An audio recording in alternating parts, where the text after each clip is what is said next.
avocat, Tanguy Vincent, du groupe AG2R La Mondiale.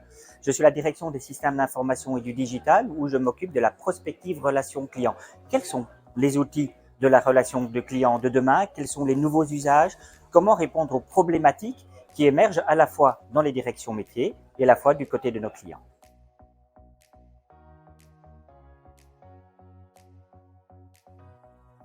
Alors, il y a des usages de fidélisation qui sont importants. Pourquoi est-ce que la fidélisation c'est important? Nous sommes dans un univers assurantiel, nous sommes dans un univers qui est très réglementé et finalement, qu'est-ce qui nous distingue de l'autre? C'est notre qualité de service, c'est notre capacité de répondre à nos clients, c'est notre capacité de traiter les réclamations. Je pense, moi j'ai la conviction que les solutions conversationnelles, ce qu'on appelle les chatbots, ce qu'on appelle les callbots, les voicebots et toute l'automatisation sont des briques qui sont des briques importantes qui peuvent aussi aider à la fidélisation. Et pourquoi? Parce qu'elles vont permettre de répondre de manière automatisée et rapide, 7 jours sur 7, 24 heures sur 24, à un ensemble de questions. Et les gens, qu'est-ce qu'ils veulent? Pour un certain nombre de sujets, ils veulent un conseiller. Il est très important de manier cela. Mais je pense aussi que pour tout un certain nombre de sujets, ils veulent une réponse simple et rapide. Si avec des solutions conversationnelles, on répond à la promesse d'une réponse simple et rapide, c'est gagnant. Mais attention au challenge, parce que si on ne répond pas à la promesse, la déception sera d'autant plus grande qu'on a donné l'illusion de parler avec un humain.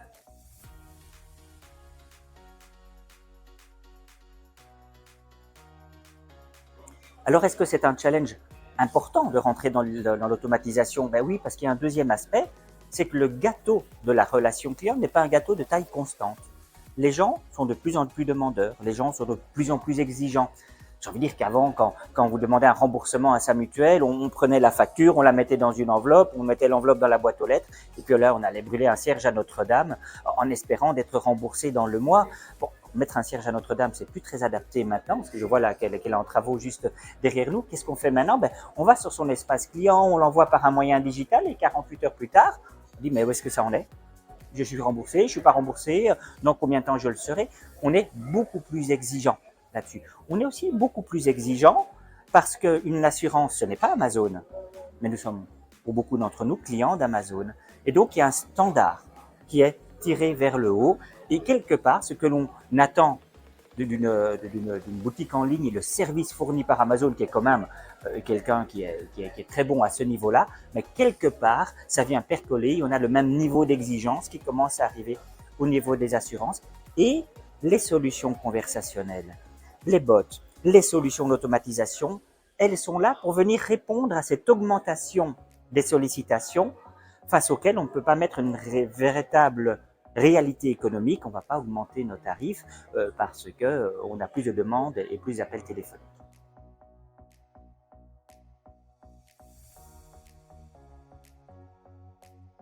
Alors, plusieurs points de vigilance à avoir. Hein. On a tous insulté un bot. Hein. Moi, le premier, hein. T'es con, t'es con, t'es con. Hein. Quand il ne veut pas répondre, 3 points de vigilance. Bien le positionner dans sa stratégie globale. Parce qu'on a vraiment une stratégie globale de parcours client. Est-ce qu'il y a des parcours clients pour lesquels je vais plutôt aller vers l'automatisation, d'autres où je vais aller directement vers un conseiller, d'autres où je fais des alternatives, et ainsi de suite. Bien positionné aussi avec une sorte de triangle d'or.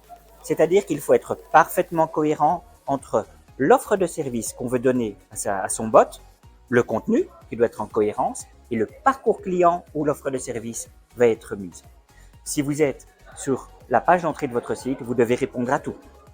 Si vous êtes uniquement sur une page dédiée à un produit donné, vous devez probablement vous attendre à n'avoir que des questions liées à ce produit donné. Il faut donc cette cohérence. Et puis la troisième consigne, elle tient aussi en 3 mots qui sont superviser, superviser et superviser. Ce sont des conversations.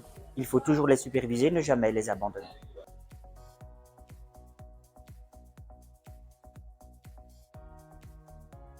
Est-ce qu'un bot, ça marche? Oui, un bot, ça peut marcher.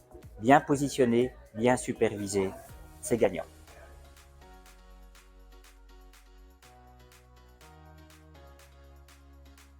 Et continuons à échanger. On peut se retrouver à la fois sur mon profil LinkedIn, Tanguy Vincent, et puis sur un podcast que j'anime autour des solutions conversationnelles. .bot, le podcast des solutions conversationnelles. Vous le retrouvez en cherchant .bot, P-O-I-N-T-B-O-T, sur LinkedIn, sur Google, sur Spotify, etc., etc. À très bientôt.